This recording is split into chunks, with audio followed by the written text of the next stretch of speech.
Pangulo na nagsabi sa aking opinion, wala kabagay-bagay lahat yan.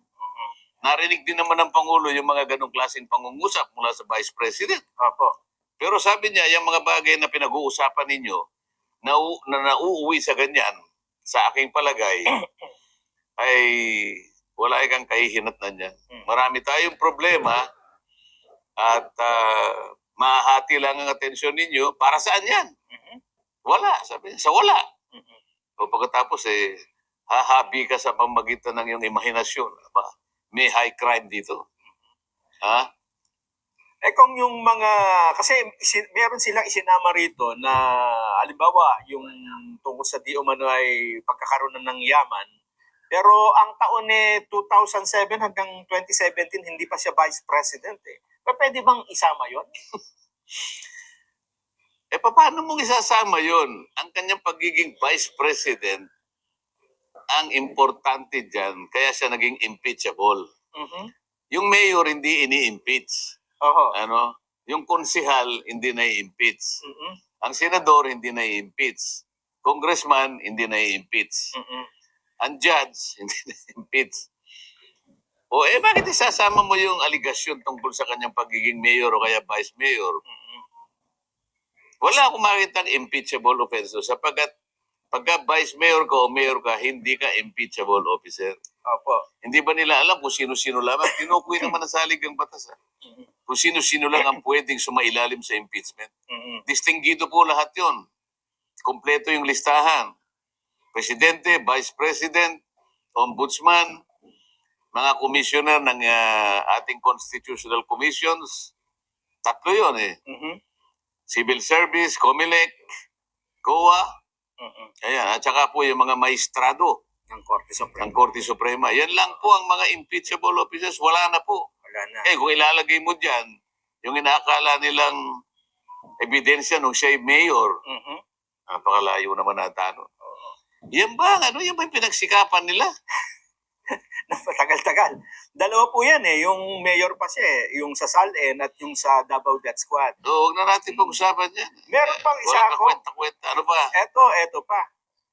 Natawa rin ako dito Ikaw lang, natatawa ka na Yung committed acts of destabilization constituting at least a betrayal of public trust and culpable violation of the Constitution and even high of crimes of sedition and insurrection such as, eto na, such as na nakakatawa to attend SONA 2024 and appointing herself as designated survivor. Alam mo, talaga naman designated survivor ang Vice President. Sa bagay. Kasi ang Vice President is a president in waiting, hindi ba? Yun lang naman Yes.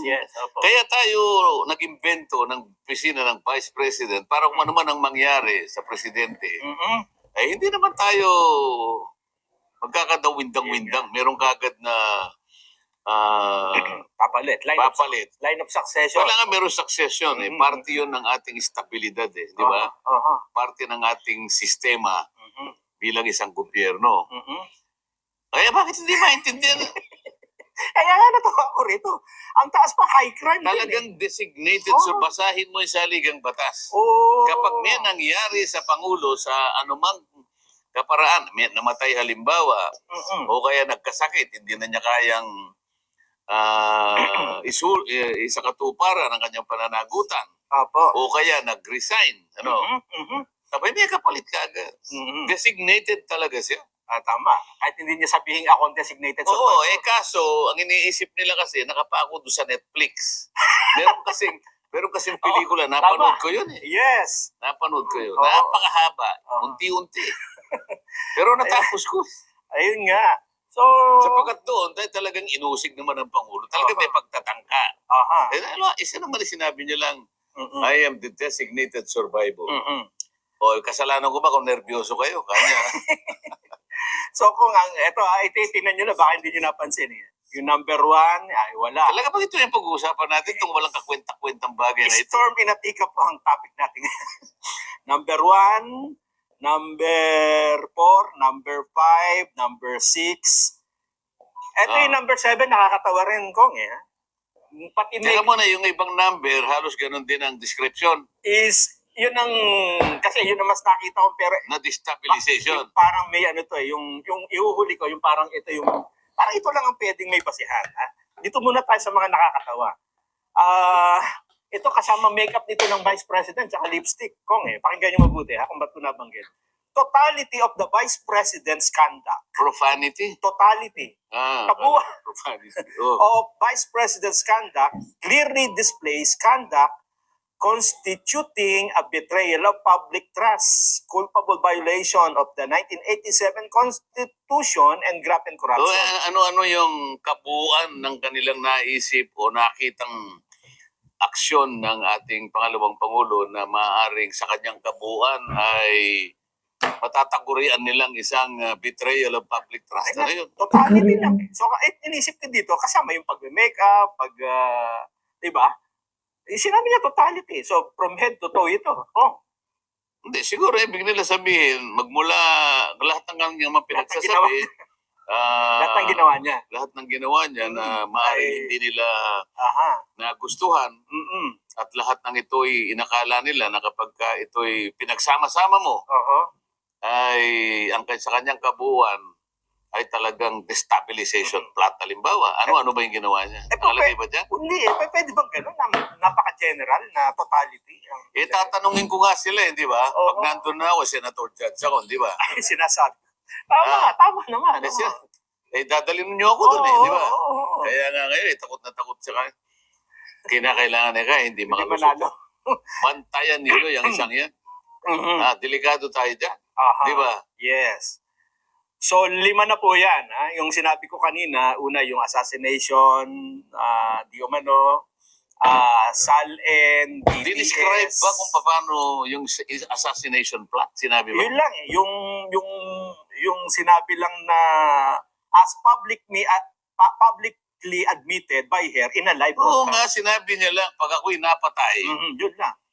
meron na po akong kausap para patayin po kayo. Kayo, tsaka kayo. Di ba? Yes. Pero, nandun ba, nakadescribe ba yung pamamaraan, Wala yung plano? Wala po. Kung paano niya siya isa sa katuparan yung inaakala nilang pagbabanta sa buhay. Nakalagay ba? Banta lang po Ay, palagay ko, sa akin, grave threat lang yan. Grave Sinasabi threat ko sa'yo. Hindi ko sinasabing hindi krimen sapagkat meron tayong parusa sa grave threat, pero yung high crimes, pero hindi siya pasok siya doon. Yung High crimes. yung grave threat kasi, kung minsan patatawarin ka ng piskal. Di ba? Sa bagay. Pero pinag-uusapan natin dito, high crime. High crimes nga Katumbas, alam mo, pagka yun, inisa-isa mo, di ba? Betrayal of public trust. Treason, mga yan. Graft and corruption, and other high crimes. Di ba? Kapag yun tiningnan mo, mga krimen na hindi pangkaraniwan, mga paglabag na hindi pangkaraniwan, na kaya nga masasakripisyo yung kanyang opisina kahit ilang milyon pa bumoto sa'yo.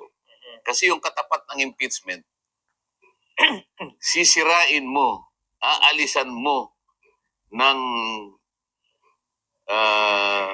paano ba natin kasi naboto siya na Vice President. 32 million votes. Matibay yun. Kaya impeachment Hindi basta-basta. Dinimanda mo siya, napatunayan mo siya ng krimen. Hindi siya matatanggal. Ang katapat nun, impeachment. Yun ang itatapat mo doon sa pagtitiwala na ibinigay ng botante. Para maintindihan ng botante, mga kaibigan, bumoto po sa ganito, ay pawawalang bisa namin po yung kapangyarihang ibinigay nyo sa kanya sapagkat may katapat po na paglabag na parang yung pagtitiwala na yun po ay hindi nakarapat-dapat para sa kanya. So tatapatan mo yun. Ganun dapat katilay. Tinapat mo grave threat. Hindi naman ata. Ang natitira na lang kung na hindi natin na-discuss at ito siguro yung pinakamahabang pinag-usapan dyan sa mga committee hearing. Hindi nag-usap sa committee hearing sapagkat ang modality ginamit nila ay yung pagpirmang higit sa 1/3. Kaya dire-diretso yun. Sa impeachment. Pero ito pong kasong ito, yung iniligay nilang 2 and 3, Ano? Number 2 ay yung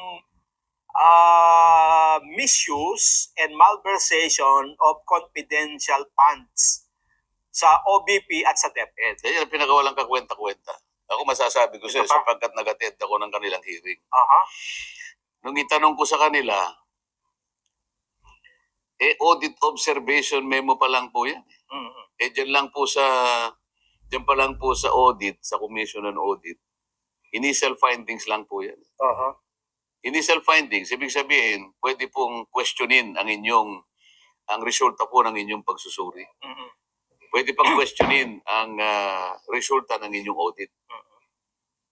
At kapag hindi pumayag ang COA, sapagkat sa kanilang patakaran, sa kanilang pamantayan, ay kulang yung sagot mo, Opo. yung audit observation memo ay magiging notice of disallowance. Mhm. Ayun. Hindi pa rin final yun, Oh. sapagkat assailable pa rin yun. Aha. Pwede mo pa rin questionin. Kung mo confidential funds ang pinag-uusap, pwede kang dumiretso sa commission proper Opo. ng COA. COA. Aha. O palagay mo, ayaw ka pa rin pakinggan. Ayaw pa rin bigyan ng halaga yung pagpapaliwanag mo. Sabi, hindi, talagang notice of disallowance ang aming ipapataw sa'yo. Aha. Aakyat pa siya sa korte Sa Supreme Court. Appealable. ibig sabihin, nandun pa lamang sa kauna-una ang estado na sinusuri pa lang kung talagang may paglabag, Mhm. kung talagang merong mali doon sa pagkakagasta. May conclusion ka na. Ba't nag-conclude ka? Hindi ka lang nag-conclude. Oo. Inagaw mo yung mandato ng COA. Ikaw na mismo ang nag-audit eh. Mhm. Ano sabihin ko sa kanila, ba't tayo nag-audit? Saan ka akong provision na saligang batas na sinasabi ang Congress ay pwedeng mag-audit? Ang Congress o ang kanyang mga komite ay pwedeng mag-audit. Nasaan po? Wala. Sabi niya, tayo naman po in aid of legislation. Mhm. Iba naman po yung in aid of legislation. Sinasabi ko nga po, nag-audit tayo dahil po yung mga papeles na ginagamit ng COA, pinilit po natin kunin eh. Mhm. O, tinanong ko yun, di ba binigay nyo? Opo. O, ba't nyo binigay? Sinabpi na po kami. O nga, sinabpi na. Ba't di kayo nagpaliwanag? Papasensya na po kayo, Mr. Chairman. Hindi po namin basta-basta may bibigay, baka po kami magkaroon ng pagkakasala. Kasi po, unang-una po, ang proseso po ng pag-audit, ito po ay confidential. Kaya nakikita nyo, ala pong public hearing kami. Mhm. O ganun pala ako eh. Alam niyo pala na confidential ang nature ng inyong pagsusuri, pagsisiyasat. Bakit niyo binigay yung Hindi niyo ba alam dito sa Congress, public? Mhm. Lilitaw ngayon. O kayo ngayon ang nagbuyang-yang sa mga papeles na dapat sana ay confidential. Paano ngayon yan? O ngayon, tatanungin ko ngayon siya. Nandun na ako sa Senado, di ba? Halimbawa, Oo. Ayan na. Di sino yung nagpipresent? Mhm. Ito po, betrayal of public trust, Oo. misuse and malversation of confidential funds Oo. sa OBP at DepEd. Oh, napatunayan na ba ng COA? Nagkaroon na ba ng conclusion sa COA na talagang merong basihan ang hindi tamang pagkakagasta ng mga pondo ng Vice President? Wala po. Natapos ba ng COA? Sasagot, hindi po. Ino-audit pa po eh. Kayo ang nag-audit. May karapatan ka mang mag-audit. Wala po. Paano ngayon? Ano sasabihin mo ngayong betrayal of public, ano ba to? Misuse. Oh. Malversation. Nasaan ka ako halimbawa? Ipatatawag ko ngayon yung COA. yung chairman ng COA. Mhm. Oh. Mr. Chairman, siyempre, haharap siya doon, di ba? Hindi ba ikaw ang nagbigay ng approval para ang COA ibigay yung mga dokumentong ibinigay sa Committee on Bad Government? Good government. Good government. Good government. Good government. Ha? Anong pangalan? Committee On good on Good Government. Good government. Pagdating ko sa Senado, papalitan ko yun eh. Ano na ba? Committee on Bad Government. Ayan. Yun ang katapat nila eh. Aha. Oh. Ano ba yung sinasabi ko?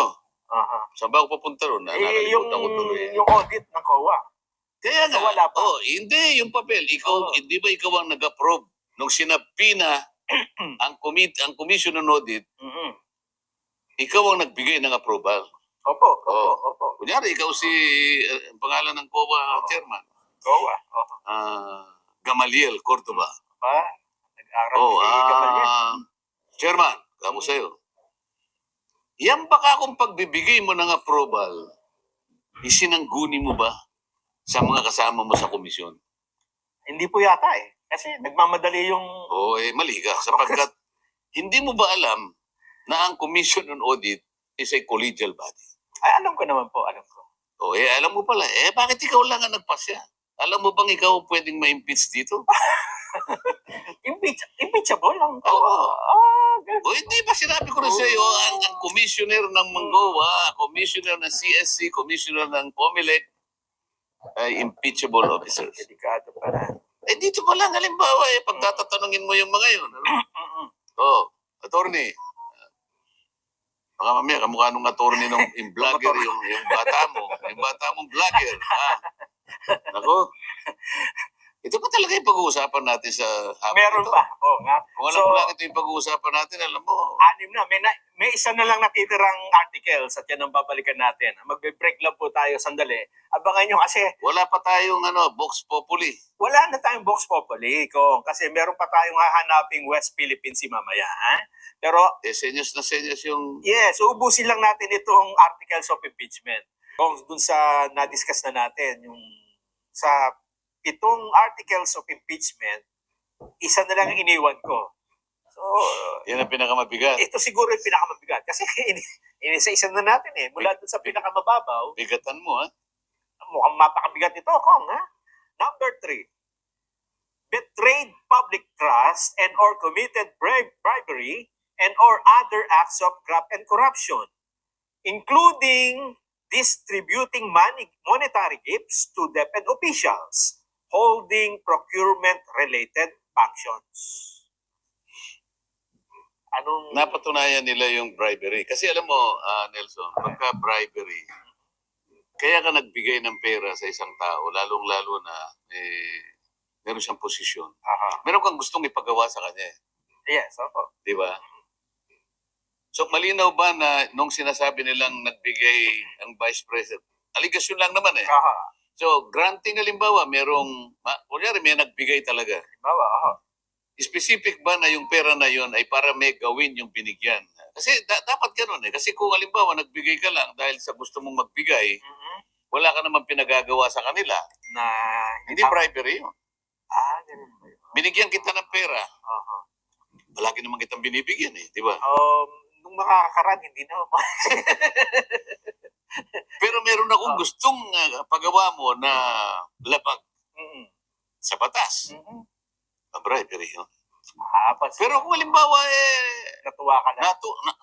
nakatuwa sapagkat bonus, gano'n. hindi bribery yun. Di ba? Meron ba silang napatunayan na kung sakaling nang binagbibigyan? Baka naman meron silang karagdagang pondo na sobra na pinamahagi niya sa kanyang sapagkat nakitaan sila ng kasipagan ng maayos na pagtupad ng kanilang mga gawain. Pinagbibigyan sila. Wala akong makita ron. Pero ito daw, officials na ito ay ang position sa procurement. Oo nga, kaya nga sinasabi ko, kaya mo binigay sa kanya sapagkat baka meron kang gustong ipasok na supplier. Ayun. Na meron kang kalakip na mandato sa kanila.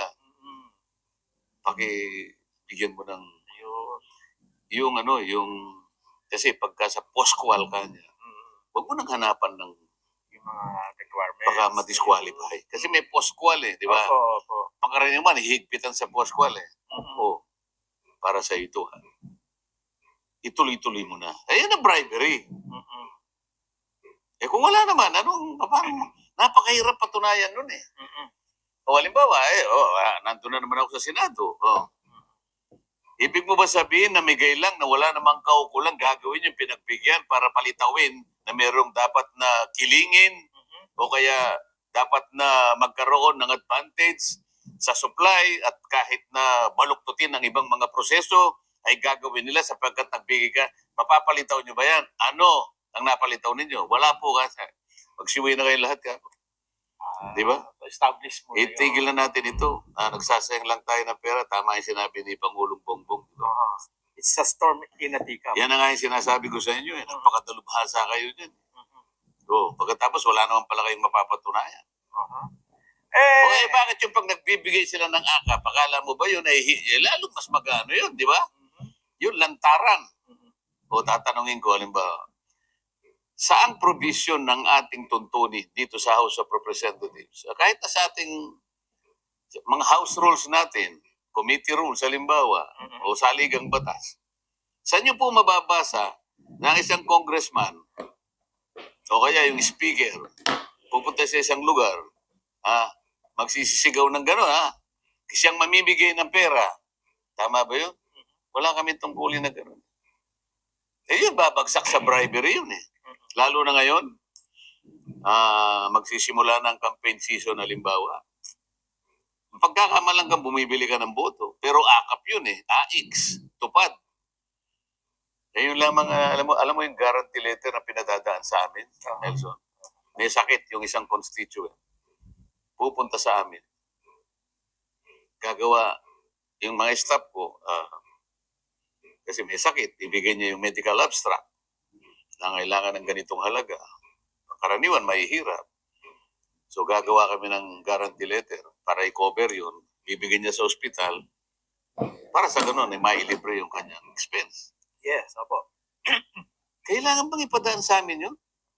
Ako minsan nahihiya ako eh. Hindi na dapat pinadadaan sa amin yun. Dapat yung DOH, merong sistema o yung DSWD, kayo-kayo na lang sapagkat kayo ang ehensya ng gobyerno na talagang minanduan na kayo ang tumutok dyan.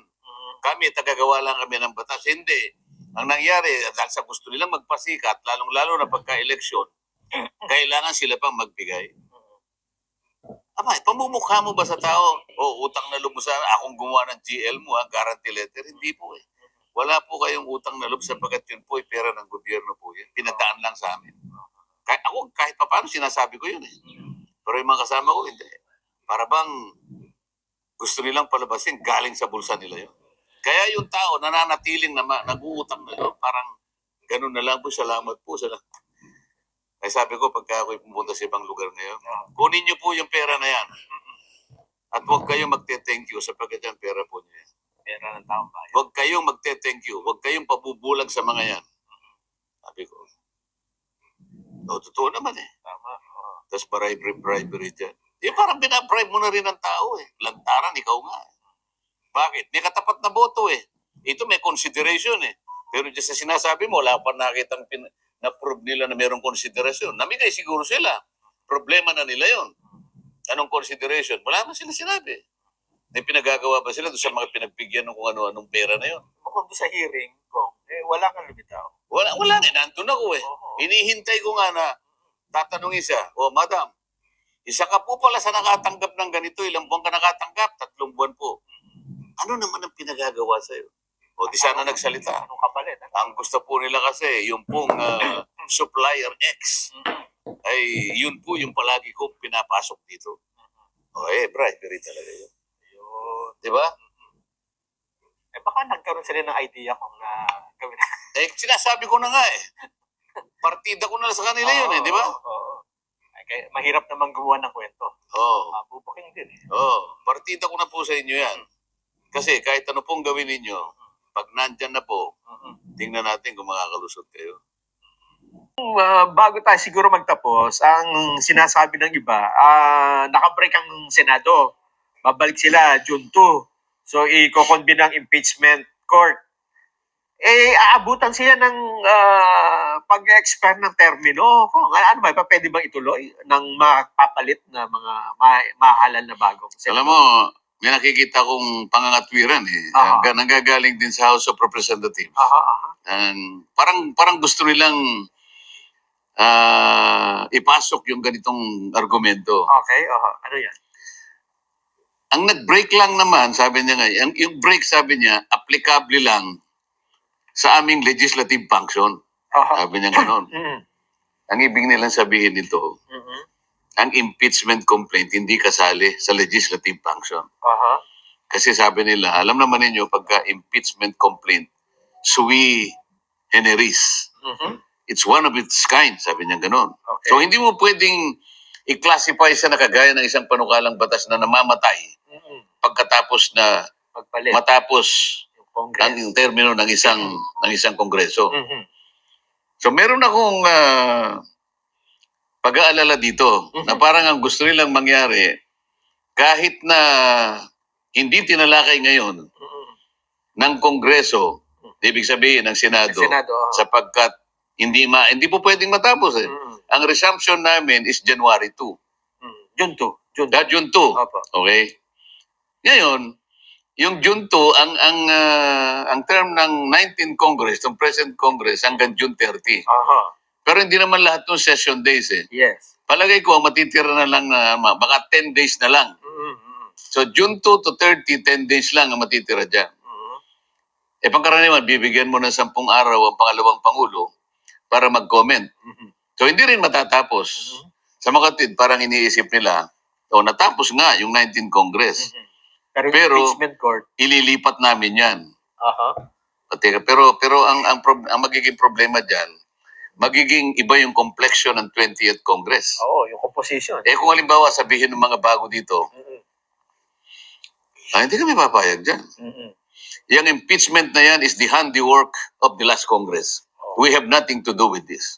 Mhm. As far as we are concerned, this is the 20th Congress. Pagtatalunan yun. Totoo naman eh. Halimbawa, meron silang dinesignate na 11 prosecutors. Mhm. O halimbawa yung 5 doon, hindi nanalo. Aha. O hindi yung 6 na lang. Aha. O papalitan mo ngayon. Mhm. Kukuha ka dito sa... Paano kung wala kang makuha dito sa ayaw lahat ng ano? Talagay mo, merong pagbabago talaga because yung composition nito sa bilang at sa katauhan talagang mag-iiba. Nag-iiba. Lalo na sa Senado. Mhm. Magpapalit din eh. O paano kung nandun ako sa Senado? Ayun nga. Hindi ba? At saka yung speaker din, di ba? Magpapalit din yan. Hindi pa naman siya nakakasiguro, di ba? Ayun nga. Kaya nga, yun ang ibig sabihin. Aha. So sa Senado may pagbabago, Aha. sa House of House Representatives may yeah. pagbabago. Kaya pagtatalunan, teka muna, paano mo papayagan na buhayin uli ito samantalang ito Iba ng- ay gawa ng nakarang Nung nakaraan. Kongreso? Oo nga. Sasabihin nila, hindi naman ay ba? Teka muna, Sila na nakaupo. yung pagkakatransmit yan ay kagaya ng isang panukalang batas. Tama. Oo. Yan ang nakasulat din sa tuntunin natin. Mhm. Bakit sa pagka-transmit, iginaya mo siya? Mhm. Pero pagka sa buhay, iniiba mo. Mhm. Ibig sabihin, isang technical issue na dapat, baka may dumating pa sa Korte Suprema. Ayun. Di ba? Mhm. Sinasabi ko na sa kanila para alam nila yung argumento ko. Mhm. Para alam na nila saan salain, di ba? Partida na. Partida. Partida.